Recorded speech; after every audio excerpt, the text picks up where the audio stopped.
చిరకాల మిత్రులు, communist party of India నాయకులు, మిత్రులు ఆచార్యులు నాగేశ్వర్ గారు, మిత్రులందరికీ నమస్కారం. నాగేశ్వర్ మీద ఉన్నటువంటి కేసులు ఉపసంహరణ జరగాలని,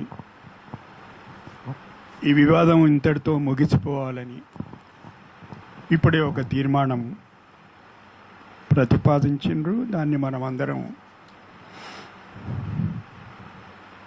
అంగీకరించినాం. నేను నా డిసెంట్ రాతాము అని అనుకున్నాను. ఎందుకులే బాగానే ఉంది కదా అని మళ్ళీ ఎక్కడో దగ్గర కాంప్రమైజ్ కావాలి కదా. ఎందుకంటే నా చిరకాల కోరిక, సందర్భం ఏమిటంటే శ్రీనివాస్ గారి ఒక పుస్తకం, ఆయన రాసిన ఎన్నో పుస్తకాలలో ఒక పుస్తకం నన్ను ఆవిష్కరించమంటే ఆవిష్కరణకు పోయినా పర్వాలేదు, కూర్చుంటేప్పుడు కూర్చుంటే అక్కడికి మిత్రులు ఆచార్యుడు నాగేశ్వర్ గారు కూడా వచ్చిండ్రు. ఆయన యూట్యూబ్లో ప్రతి విషయం మీద వ్యాఖ్యానించడము, విశ్లేషించడం జరుగుతుంది.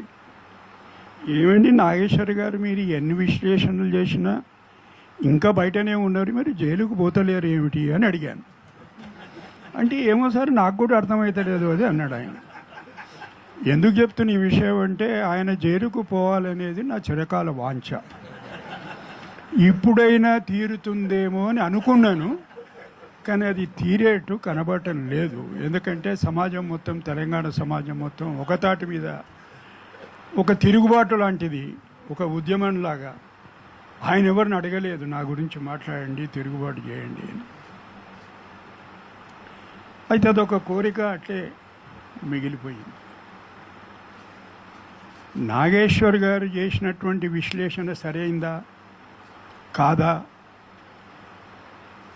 ఆయనకు ఉన్నటువంటి సమాచారంలో ఏమన్నా లోపం ఉందా? ప్రముఖ పాత్రికేయులు ఉన్నారు ఇక్కడ, శ్రీనివాస్ గారు, వీరన్న గారు, ఆ మాటకు వస్తే నాగేశ్వర్ గారు కూడా.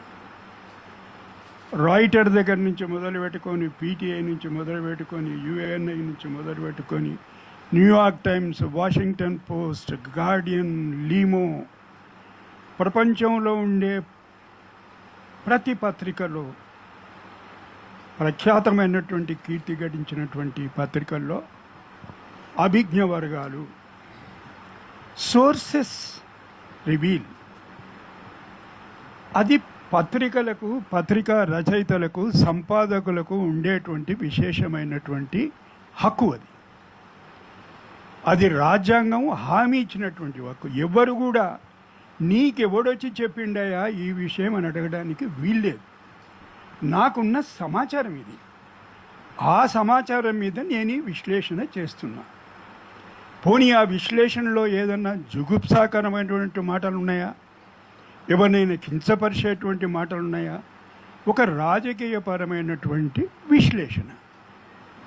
దానికి ఏమిటంటే, ఇద్దరు మహానాయకులు కూర్చొని, నేను మహానాయకుని అనుకోవాలంటే నేను ఆయనను మహానాయకుడు అనాలి, అంటే ఆయన పక్కకు ఉంటే మేము ఇద్దరం మహానాయకులు అవుతాం అన్నమాట. విషయం ఈయనకి ఎవరు చెప్పిండ్రు? ఎవరు చెప్తారంటే, పత్రికలకు గోడలకు చెవులు ఉంటాయి. ఎవడో చెప్తాడు, అక్కడ ఉన్నోడే చెప్తాడు, వాళ్ళ సెక్రటరీ చెప్తాడు, వాళ్ళ పిఏ చెప్తాడు, వాళ్ళ పిఎస్ఓ చెప్తాడు, ఆయన ఒక సైన్యాన్ని నడుపుతాడు, అందులో ఉండే ఒక సైనికుడే చెప్తాడు ఇట్లా జరిగింది సార్ అని చెప్పి. దాన్ని పట్టుకొని అంటే చెప్పకూడని, మాట్లాడకూడని, పలకడానికి కూడా ఇష్టం లేనటువంటి మాటలు ఒక దాడి రూపంలో ప్రయోగించి క్రిమినల్ కేసు. ఏమిటి నేరం, ఏమిటి దాంట్లో? What is the crime he has committed? He has merely exercised is the constitutional right guaranteed under Article 19(1)(a) భావ ప్రకటన స్వేచ్ఛ. ఎక్కడో సుప్రీంకోర్టు దగ్గర అంటది అసలు భావ ప్రకటన స్వేచ్ఛ అనేది లేకపోతే మిగతా ప్రాథమిక హక్కులు లేనట్టే. It is a precondition for any liberty and existence of a civilised society. అంత దూరం. తర్వాత భావ ప్రకటన స్వేచ్ఛ వల్ల ఏమిటి జరిగేది ఏమిటంటే రకరకాల కారణాలు విశ్లేషించింది. అంటే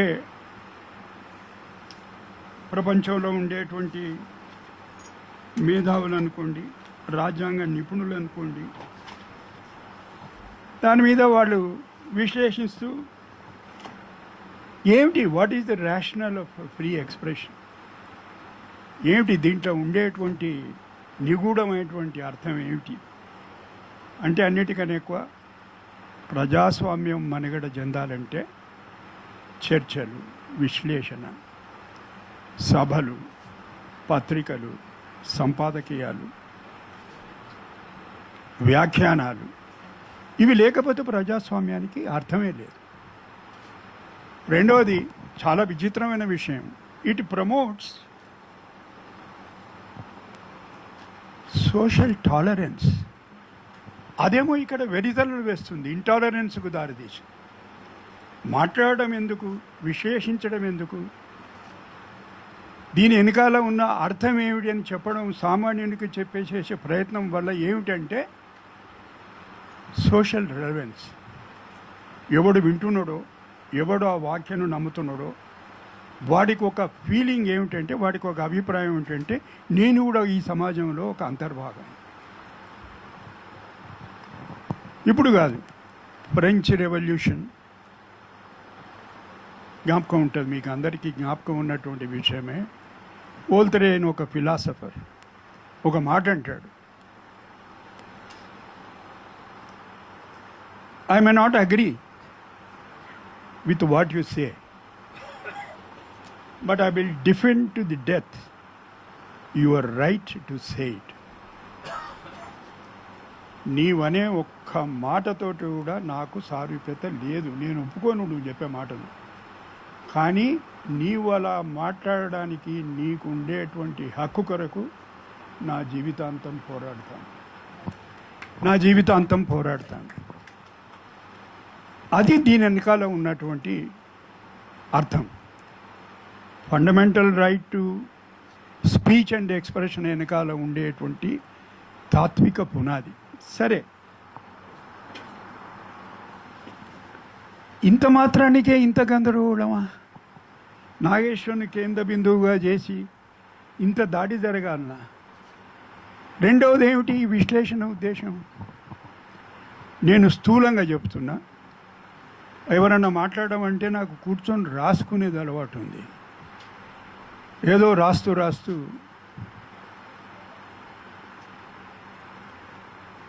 ద సెర్చ్ ఫర్ ట్రూత్,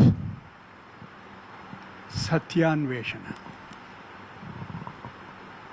ఆయన సత్యాన్వేషణ సరిగ్గా జరిగిందా, తప్పుదారి పట్టిందా, పొరపాట్లు దొర్లినాయా? దొర్లి ఉండొచ్చు. ఆయనకు ఉన్నటువంటి సమాచారం సరిగ్గా లేకపోవచ్చు, ఆయన విశ్లేషణల లోపం ఉండొచ్చు. ఆయన తగ్గునే అన్నాడు, నేను మాట్లాడుతూనే ఉంటాను, రాస్తూనే ఉంటాను. That is nothing but is quest for truth. సత్యాన్వేషణలో నేను మునిగి తేలుతున్నా, నేను దీని నుంచి పక్కకు జరగను.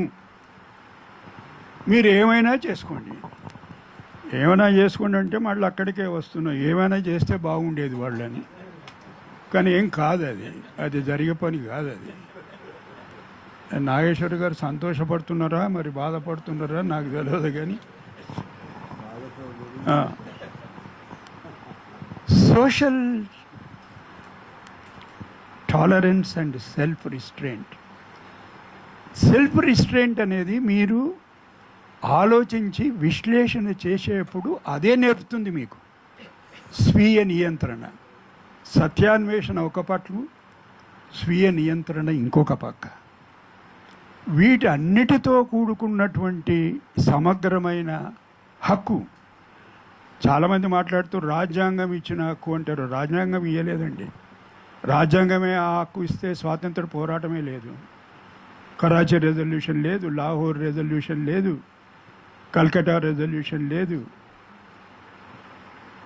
ఆ హక్కు స్వాతంత్ర సమరంలో అంతర్భాగం. అది దాన్ని నియంత్రించేటువంటి ప్రయత్నం అప్పుడు చేసిండ్రు. రాజ్యాంగం హామీ ఇచ్చిన తర్వాత కూడా ఇప్పటికి కూడా జరుగుతుంది. అది విషాదం. ఇంతకుముందు మిత్రులు పాట పాడుతున్నాడు, ఏమైందయ్యా అంబేద్కర్ ఏం చెప్పిండు ఏంటది. దీన్ని ఇంత ఆషామాషిగా తీసుకొని ఒక విషయం గుర్తుంచుకోవాలి. మనం ఇది నాగేశ్వర్ మీద జరిగిన దాడి గనుక, నాగేశ్వర్ ఒక విజ్ఞుడు, తెలంగాణ ప్రముఖుడు, విశ్లేషకుడు, మేధావి, మనందరికి కావలసిన వాడని కాదు. ఇక్కడ ఉన్నోళ్ళ బాధ్యత ఏమిటంటే ఎవరి మీద ఈ దాడి జరిగినా మనం అందరం ప్రతిస్పందించాల్సిందే. That is the responsibility of the civil society, not only of political parties but civil society. తర్వాత ఇంకొక వాల్యూ దీంట్లో ఏముంది? The checking value. ఇది నిజమేనా? నాగేశ్వర్ ఇట్లా అంటున్నాడు అంటే మీ రీసెర్చ్ మీరు మొదలు పెడతారు. You will keep on checking what whether he saying true or not. అన్నిటికీ ముఖ్యమైంది, it promotes tolerant society.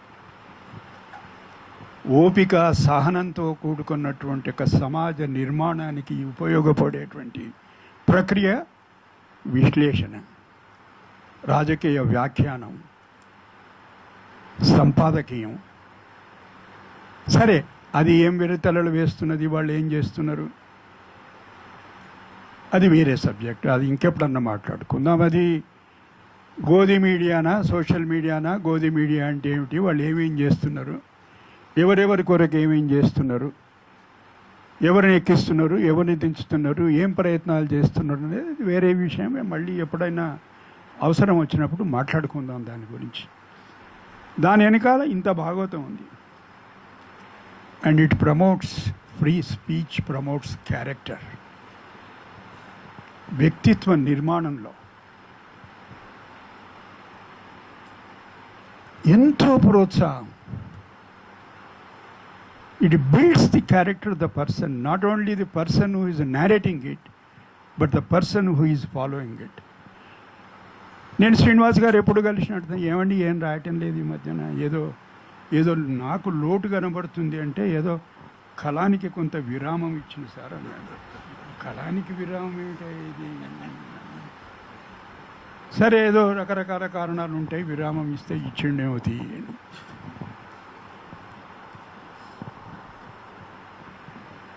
And it promotes dissent. There can't be any democracy without dissent. Sambasivarao గారితో నాకు ఎన్నో విషయాల్లో భిన్నాభిప్రాయాలు ఉన్నాయి. అయితే ఆయన మాట్లాడేది ఆయన మాట్లాడాలి, నేను మాట్లాడేది నేను మాట్లాడాలి. ఇది నాకు అర్థమైనటువంటి భావ ప్రకటన, స్వేచ్ఛ, స్వాతంత్రం.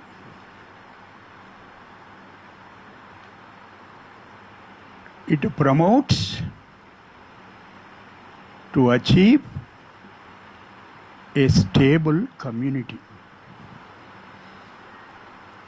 ఈ హక్కును అందరం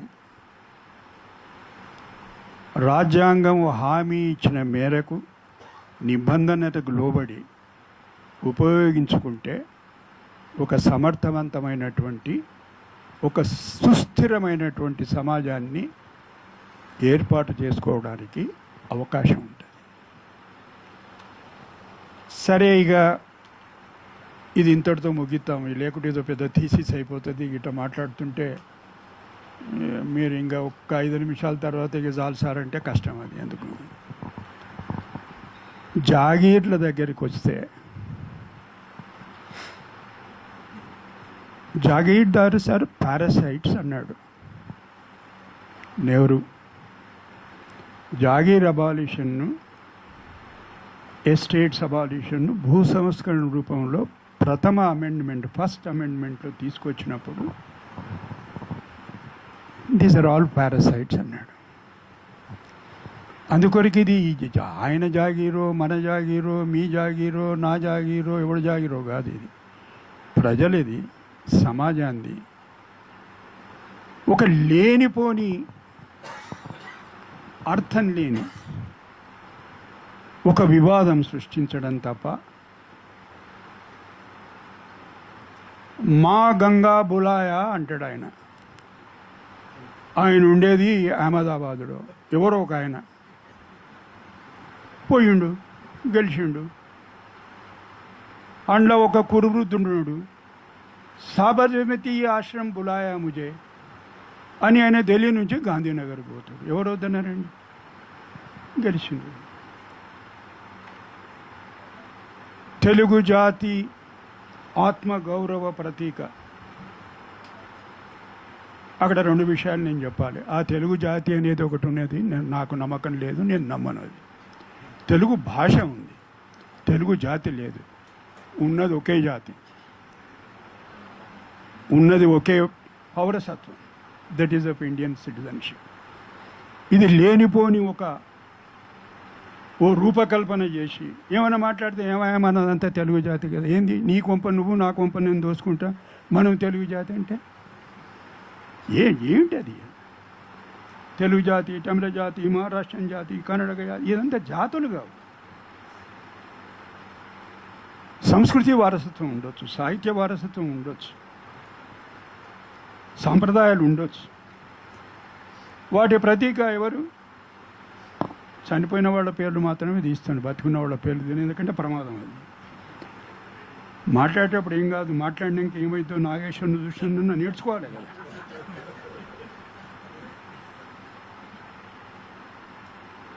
కొల్లా వెంకయ్య గారు జ్ఞాపకం ఉన్నారా?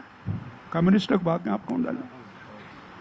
రామారావు గారు 3 కోట్ల ఆంధ్రుల ఆత్మాభిమానం అనేది అది ఫస్ట్ సెంటెన్స్ ఆయన స్పీచ్లో. ఈయనకు ఉండి ఉండి ఒళ్ళు మండే ఉత్తరం రాశాం. ఇప్పటి నుంచి మీరు మాట్లాడేటప్పుడు ఒక కొల్లా వెంకయ్య గారిది తప్ప అని మాట్లాడండి, ఎందుకంటే నా ఆత్మాభిమానాన్ని నేను కాపాడుకుంటాను. ఆయనకు ఒళ్ళు మండిపోయింది. ఇంక దిస్ ఈజ్ బికమింగ్ ఇంటాలరబుల్. ఈ తెలుగు జాతి ఆత్మగోది ఇది ఏం గొడవ ఇది? ఆయన ముచ్చటకు 3 చోట్ల నుంచి పోటీ చేసిండు.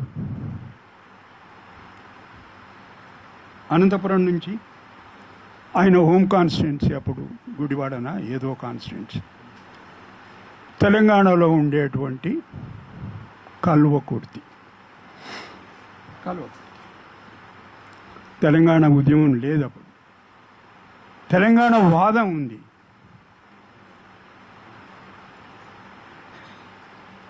అక్కడ ఒక యువకుడు చిత్తరంజన్ దాస్, పేరులో మాత్రం ఉంది ఫ్రీడమ్ ఫైటర్ పేరు, అంత తప్ప ఏమీ లేదు వాడికి. తొడుకునేటందుకు ఆంగిలాగా తప్ప ఏమీ లేదు. వాడు చేతిలో ఓడిపోయాడు. ఎట్లా విశ్లేషిస్తాను దీన్ని? రామారావు గారిని ఇక్కడ రావద్దని ఎవరు చెప్పలేదు. చంద్రబాబు నాయుడు గారు అప్పుడు ఇంకా పూర్తిగా ప్రత్యక్షంగా ప్రవేశం చేయలేదు. ఆయన నంబర్ 2 ఉపేంద్ర గారు. నేను అప్పుడు హిమాయత్ నగర్లో ఉండేవాడిని. ఆయన హిమాయత్ నగర్ నుంచి పోటీ చేస్తే ఓ గౌడు, ఆయన పేరు జ్ఞాపకం వస్తలేదు, ఓడిపోయాడు. ఎందుకు ఓడిపోయాడు? ఎన్టీ రామారావు గారు ఎందుకు ఓడిపోయాడు? మహానుభావ, మీరు కూడా రండి, పోటీ చేయండి, ఆ రుచి ఏమిటో చూడండి, మీ స్థాయి ఏమిటో మీరు ప్రపంచానికి చాటి చెప్పండి. మిమ్మల్ని ఎవ్వరు వద్దన్నారు. రెండవ విషయం మాట్లాడతాను. ప్రాంతీయవాదము ఉగ్రవాదానికన్నా ప్రమాదమైంది.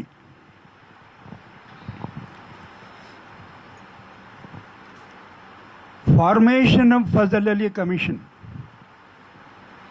which made certain recommendations for reorganization of Indian states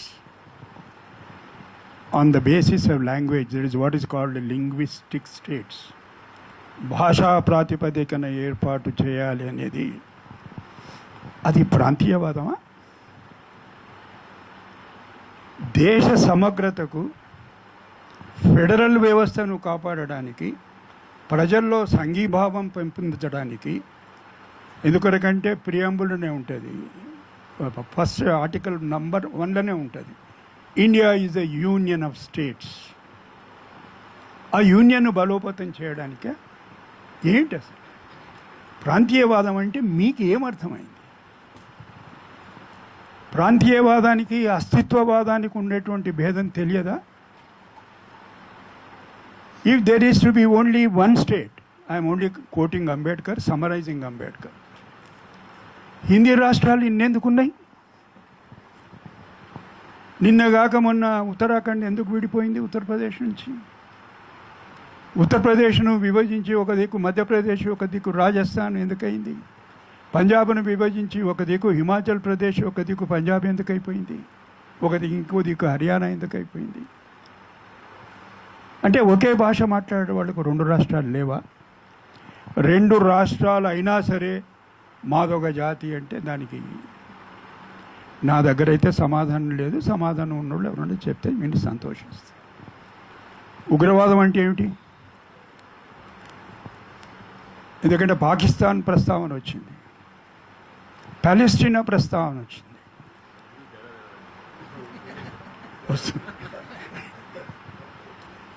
పాలెస్తీనా తోటి మామూలుగా పోల్చండి, మేము ఒప్పుకుంటాం. పాలెస్తీనా మీద జరిగినటువంటి దాడి జెనోసైడ్, ఇక్కడ మారణ హోమం జరిగింది అని అనను కానీ దాడి, ప్రత్యక్ష పరోక్షమైన దాడి ఎందుకు వచ్చింది? ఉగ్రవాదం ఎందుకు వచ్చింది? పాలెస్తీనా ఎందుకు వచ్చింది? పాకిస్తాన్ ఎందుకు వచ్చింది? అసలు ఉగ్రవాదం అంటే ఏమిటి? 3 రూములకు పర్మిషన్ తీసుకొని, అంటే 6గురుకు వసతి కల్పించడానికి ఏర్పాటు చేసిన భవనంలో 23 రూములు కట్టి లోపలికి పోవడానికి బయటికి రావడానికి ఒకే తొవ్వ, దాంట్లోకి ఫైర్ ఇంజన్ పోవడానికి వీల్లేదు. కింద భోంచేతామని పోతే 25 మంది ఖాళీ బూడిదై భస్మమైపోయింది. దాన్ని ప్రోత్సహించిన వాళ్ళు, దాన్ని నిర్మాణం చేసిన వాళ్ళు, దానివల్ల లాభపడ్డవాళ్ళు, ఆ చట్టాన్ని ఉల్లంఘించిన వాళ్ళు, నా దృష్టిలో వాళ్ళు ఉగ్రవాదులు. ఉగ్రవాదులు అంటే గడ్డము, సంకకు, తుపాకీ అవన్నీ అక్కర్లేదు. Systematic perpetuation of meaningless violence upon the society, that is what terrorism is. 17 ఏండ్లు నిండని వేదాంత, దీప్తి వాడి పేరు వేదాంత్, వాడు కాగితాలు తీసుకొచ్చి నేషనల్ టెలివిజన్ నెట్వర్క్లో చూపిస్తున్నాడు. సిబిఎస్ఈ ఎగ్జామినేషన్లో జరిగినటువంటి ఘోరాలు ఏమిటి, నేరాలు ఏమిటి, ఎవరు దీనికి బాధ్యులు అంటే ఒక ప్రముఖ పార్టీ విశ్లేషకుడు, వాడని ఏమంటారు కదా హిందీలో, ఏమంటారు శ్రీనివాస్ గారు, చాలా మంచి పేరు అది. ఈ అఫీషియల్ స్పోక్స్మన్ ఏమంటారు వాళ్ళు హిందీలో? అధికార ప్రతినిధి కాదండి, ప్రవక్త. ప్రవక్త అంటే మన ఏడుపుకేమో మనం ఇక్కడి నుంచి వాళ్ళకి ప్రవక్త అంటే మనకు వాడు మొహమ్మద్ జ్ఞాపకం వస్తుంది. ఆ ప్రవక్త ఏమంటాడంటే వీడు పాకిస్తానీ. మరి ఎవడిప్పుడు ఉగ్రవాది? ఆ పిల్లోడా? ఆ పిల్లోని పాకిస్తానీ ఏజెంట్ అన్నవాడా? ఎవడు ఉగ్రవాది? ఈ ప్రశ్నలు లేవనెత్తాలి, ఈ ప్రశ్న మీద చర్చ జరగాలి. ఇది విడిచిపెట్టి ఆ నాగేశ్వరుని పట్టుకొని ఇదేం గందరగోళం ఇది? ఆయన భావ ప్రకటన స్వేచ్ఛను వినియోగించుకున్నందుకు ఇంత దుర్మార్గమా?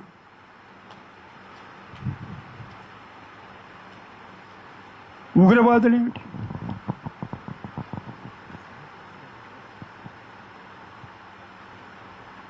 నేను 2011లో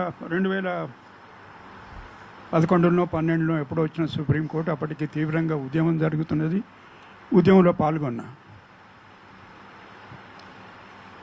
ఆ సందర్భంగా పరాప్స్ ఎన్నో మీటింగ్లలో శ్రీనివాస్ గారు కూడా ఉంటారు.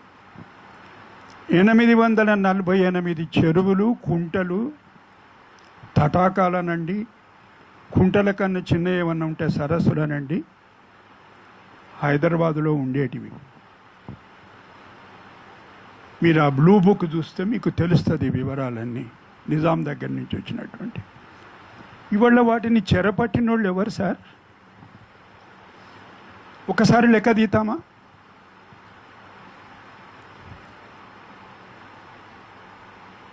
ఎవరి అస్తిత్వం మీద మీరు దాడి చేసిండ్రు? ప్రణాళిక ప్రకారం ఎవరు చేసిండ్రు ఈ దాడి? మరి వాళ్ళు వచ్చి ఎవరికి చెప్తున్నారు మీరు ఈ నీతులు? మేము మాట్లాడొద్దు, మేము మాట్లాడితే మేము ఉగ్రవాదులం.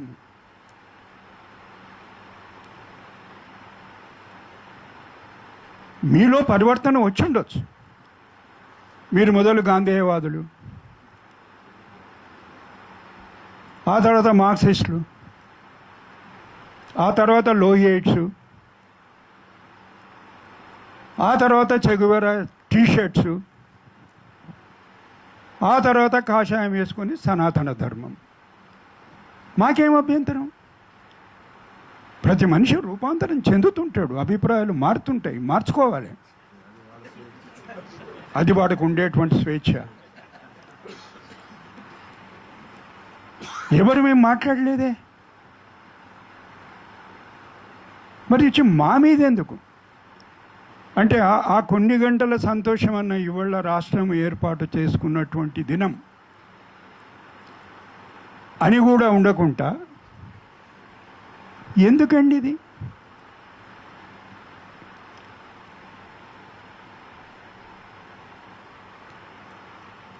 అది నాగేశ్వరతోటి మొదలయ్యి ఇన్ని సర్కిల్స్ తిరిగి ఇక్కడ వచ్చి ఆగింది.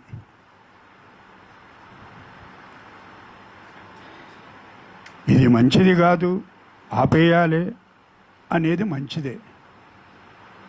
మనం ఎవరిని మార్చలేము. మాట్లాడుకుంటాం, చర్చించుకుంటాం. చర్చల తర్వాత ఈయన చెప్పిందంటే కొంచెం అర్థం ఉంది, మారితే బాగుంటుంది అనుకుంటే మారేటోళ్ళు మారుతారు.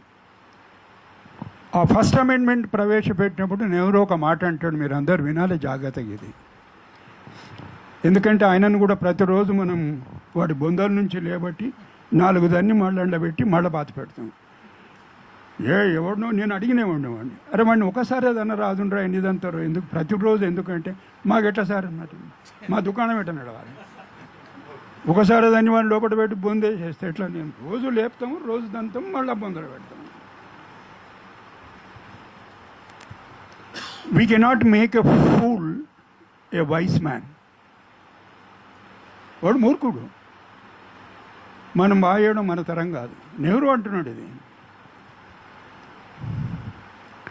Individuals are clever or not clever. Individuals are tall or short, thin or fat, and nobody tries to have similar rotundity either in the mind or body, but we do wish to give the same opportunities to everyone. ఇంతకుముందు మీరు అన్నారు కదా అదే మాట. And grow to the full stature as far as that stature allows it. And anything comes in the way of achieving this, we should remove all that. ఇది essence of constitution. ఏది చదువుకోవాల్సిన అవసరం లేదు, ఏది తెలుసుకోవాల్సిన అవసరం లేదు. వీళ్ళందరూ ఉంటారు, ఏది మాట్లాడుతుంది దానికి బ్రహ్మరథం బట్టి ఓ ప్రచారం చేసినందుకు. ముఖ్యమంత్రి గారు రాష్ట్ర అవతరణ దినోత్సవ సందర్భంగా మాట్లాడిన మాటలు కిందికి, ఏవో ప్రేలాపనలు అది పైకి. ఇది ఇవాళ వీళ్ళ సంగతి. అది పోయినండి సార్, ఆయన మిత్రుడు, నేను వేరే అంటే వాడు అంటాడు నన్ను. ఇది ఇది ఇది జరుగుతున్న తతంగం. ఇది ఎట్లయితే నాగేశ్వర్ గారు మనకు ఒక అవకాశం ఇచ్చారు, కలిసి మాట్లాడుకోవడానికి, మన ఆలోచనలు పంచుకోవడానికి. అంతవరకు నాగేశ్వర్ గారికి మనం ధన్యవాదాలు తెలపాల్సిందే. అయితే ఆయన అనుకుంటుండొచ్చు, ఈయన ఏదో ఇక నా గురించి మర్చిపోయినట్టున్నాడు, ఇంకా కూడా నేను జైలుకు పోతే బాగానే అనుకుంటలేడు అంటున్నాడు, మనసు మార్చుకున్నాడు. అంటే అట్లా ఏం లేదు సార్, ఇప్పటికి కూడా మీరు పోతేనే బాగుండు అనిపిస్తుంది. నేను ఇంతకుముందు చెప్పిన మాట ఒకటే మాటలో ముగిస్తా. ఓల్తరే చెప్పిన నేను మీకేమన్నాడు అని. జస్టిస్ హోమ్స్ అని అమెరికాలో ఒక సుప్రసిద్ధ న్యాయ కోవిదుడు, సుప్రీంకోర్టు న్యాయమూర్తి, ఏదో 30-40 ఏళ్ళు తగలబడ్డాడు వాడు. అక్కడ ఒక మాట అంటాడు, the practice of free expression cultivates the virtues of tolerance and self restraint. Justice Holmes noted that free expression does not mean free thought for those who agree with us.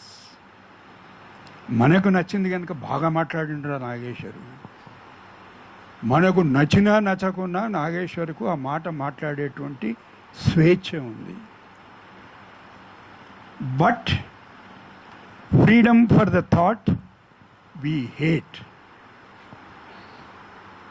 అది స్వేచ్ఛ, భావ ప్రకటన స్వేచ్ఛ.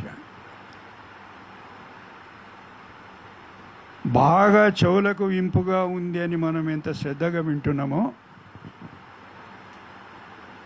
అది మనల్ని ద్వేషించే వాళ్ళు, మనం ద్వేషించే వాళ్ళకు కూడా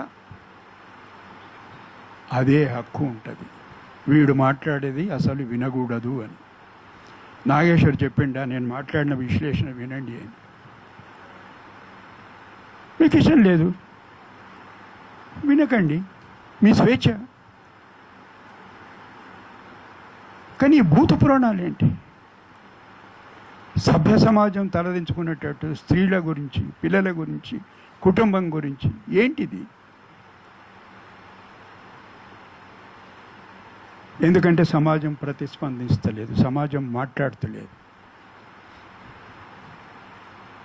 ఆ నాగేశ్వర్ మీద జరిగింది మనకెందుకండి